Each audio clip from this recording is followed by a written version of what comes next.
இந்த 43 5 சேர்த்தா எவ்வளவு அன்பு? 48 மச்சான். போ, இந்த இன்ஜினியரிங் ஹிஸ்டரியிலே 48 பேப்பர் அரியர் வச்சவன் எவனுமே இல்லல்ல. சரி, ஆளா நானே இருந்துட்டு போறேன்.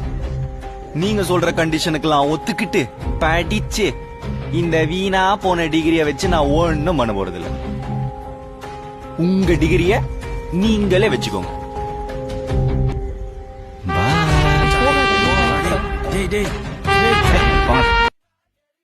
பிக் பாஸ் பாத்துட்டு இருந்தேன். சன்னு கொஞ்சம் கீழே இறங்கணும்னே ரீல்ஸ் பண்ணலான்னு இருக்கேன். சுத்தி வந்தீக சுட்டு விழியால் சுட்டீக முத்தாடாச முத்தி போக எத்தனை பொண்ணுக வந்தாக என்னை இடுப்புல சொருக பார்த்தாக தனையில் நீங்க தான் முடிஞ்சீக.